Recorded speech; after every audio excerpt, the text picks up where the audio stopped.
So Chad, congratulations. Thank you so much, Steve. Was that a hard race? It was a very hard race. There's always a little bit of pressure coming in as defending champion, and yeah, I mean, it had to go out from the start. It was all guns going from the start, basically. Yeah, but you weren't leading at the start. The first hot spot at 400 meters, you weren't. Yeah, it obviously took me quite a while to warm up. At least in the 10K, we have 9Ks to warm up, so here I had to warm up pretty quickly. By 400 I was warmed up and feeling strong to go. Yeah, and the guy who was leading, I don't know what his name was, but you had a good 10 meters on you, and then you sighted off him, you drafted off them, passed them. Yeah, well at 400 I looked to my left just to make sure that no one else, and I saw him. I was like, oh, let me try to get onto his slip for a while, and I managed to get onto him. I caught up to him, and then I was feeling really good, so I just left him at about 800 meters. Yeah, and then about 800 to 1200, David Davies is off to your right. Did you see him? Now and again, I get a glimpse of David. There was a media boat in between us, so it was fine as long as I kept an eye on him and see what was happening. He could have his distance and I'd have my distance. Yeah, I thought you had the better line though, actually. You know? Yeah, well, any line is good on Midmar. It depends on who's feeling good and what happens on the day. So it really doesn't come down to line. Yeah. It's just one big sprint to the end. Yeah. So now you've won the World Cup Series. Now you won Midmar. You're on a roll. Yeah, well, it all started last year when I won Midmar before the World Cup Series. So it's been one good year for me. Yeah. I just hope I can continue this until July for the Olympic trials, and then continue that into Olympics. Yeah, that is going to be some kind of race in Shanghai. Yeah, it's going to be a tough race. There's going to be a lot of people, but I'll be ready for it. I'll be mentally focused, and I'll be up for the challenge. Yeah, who do you see, as competition? Oh, well, obviously you got the great Thomas Lewis as one of the favorites. I mean, he's been around for ages, and he's just so great. I mean, you can't compete with him. But it's anybody's game. There's Italians, there's French, there's a whole bunch of Europeans in it. So it's anybody's game. Yeah. And when it's anybody's game, does it make you more nervous, or do you like that challenge of? Yeah, I like the challenge. A little bit of challenge is always good. It's just, you got to play your tactics right. If you have any. Obviously, I want to be in the top 10, if not even medal, possibly. So it's going to be a good hard race for whoever wants to, and whoever wants that Olympic place in the most. Yeah. So what do you think about, you qualify in Shanghai in July, and then you have a whole year to train? Is that good, or would you rather have a short time? What do you think about that? I think it's actually good for some people. I mean, once you've qualified, you can actually just relax a little bit, and not stress about it. You get other stuff done that you need to get done, and then focus on it properly. When you relax, you actually just mentally relax as well, and just really focus on swimming. So I think it's just a great idea having it the year before. And Chad, no disrespect, but you're shorter than your competitors. Is there any advantage or disadvantages being smaller than a guy like Martin van der Weijden? I know he's retired, but maybe on the reach towards the finish, it might have that disadvantage. But in the water, we're all the same height. We're all the same. Who's here is stronger is obviously gonna get further, but we're all in the same height in the water. So I don't mind being shorter. It could help around the boys as well in London. There's a lot of turns, so being smaller I could fit into the turns a little tighter. So it has its moments. And you're a fighter. I mean, you're out there, and you can tell. I mean, you got a great stroke, great technique, but you're really digging deep. Yeah, I've been brought up like that to fight until the finish, and I'm gonna keep doing that until whenever I finish swimming.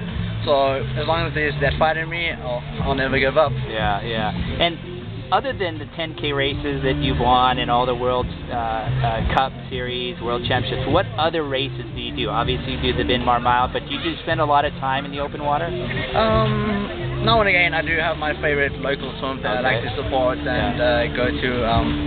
It's all dependent on what my coach has planned for the training. If I can get away, then I would get away.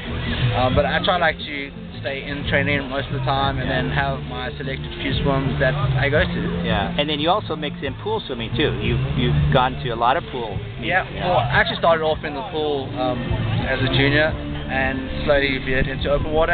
But I've kept that pool swimming going. I'm still in the top 10 in South Africa for a few events.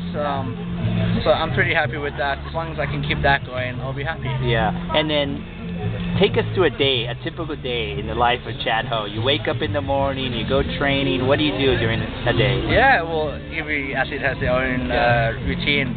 Obviously, with training practice at 5:30 in the morning, I think it's a little bit better. We train for 2 hours until 7:30, so it gives us that whole day to recover. Yeah. I'm one of those fortunate athletes that don't study at the moment, so I can go home and have a good sleep and recover quicker than most athletes who do go to varsity or something like that. And then go back to practice at 3 o'clock to be in the water by 3:30 again. So it's not much. It's not a very exciting life, but it's a life that I've chosen, and it's obviously working for me. So I'm happy. Yeah. And talking about a life that you chose, I mean, you're training 4 hours a day, sometimes more, and it's hard. I mean, there's no giving up of. There's no slacking off. I mean, you're training hard every single day, right? Yeah, well, it's one of those things we've decided. You either train hard or don't swim at all. And I was doing for the train hard part, and it's definitely benefited me. I've had the rewards and the certain sacrifices you have to make, and I've made them, and they obviously paid off. So it's something that's gone right, and it's working. So I'm going to stick to that plan, and hopefully it'll carry on for a few more years. And what's your favorite workout? I mean, do you have a favorite workout? Is it 10, 1500s? Is it 5 400 IMs? What kind of? Well, it all depends on how I'm feeling. Okay, let's say you're feeling good. If I'm feeling good, 10 400s definitely. Oh, really? Okay. Yeah, I can usually get under 410 sometimes. Really? Yeah. Wow. If that's when I'm really feeling good. But usually it's in between 410, 415 if I'm really feeling good. So if not 3100s, I like go down to 58s. Okay. Or just holding 58s. And what would be your interval on that one? On the 100s, we'll probably go on a 140 interval. Okay. Or he'll mix it up and go like 10 or 130. And you're just trying to hold the pace. Just hold a certain pace. Okay. And just stick to that pace the whole way. And it's obviously good. Yeah. And do you do a lot of kicking, pulling, stroke work? Yeah, we do a lot of pulling.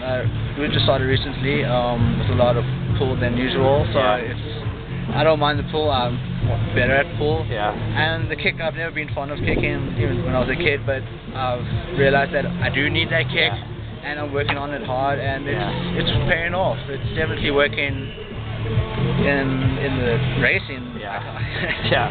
When you're racing toward the end, I mean, how do you pick up your pace? I mean, I've seen you just shoot out there. You're going very comfortable. Then let's say Thomas Flores picks up the pace, and you do. I mean, do you pick up your stroke rate? Do you kick hard? What do you? Yeah, there's a bit of everything that I try and do. I try and pick up my stroke rate. I try and bring in a little bit of a kick. Obviously in training we're trying to do that, where we are trying to negative split kind of, obviously with the descending sets, that's what our game plan is, so that when there is a jump, I'm able to jump with them, if not jump further than them. So it's definitely paying off, and I'm going to keep working at that so that one day I can jump further and win that Olympic gold. And you were the youngest male finalist at the 10K in Beijing, and now hopefully you'll be at London. Do you have dreams beyond that, to 2016, to Rio? Yeah, well, my ultimate long-term goal was to try and make 4 Olympics. I wanted to see how the swimming career goes, but definitely try and make 3. So definitely try and stay until Rio, and then obviously if I don't medal in London, definitely going to try and medal in Rio. Well, good luck to you. Thank you very much.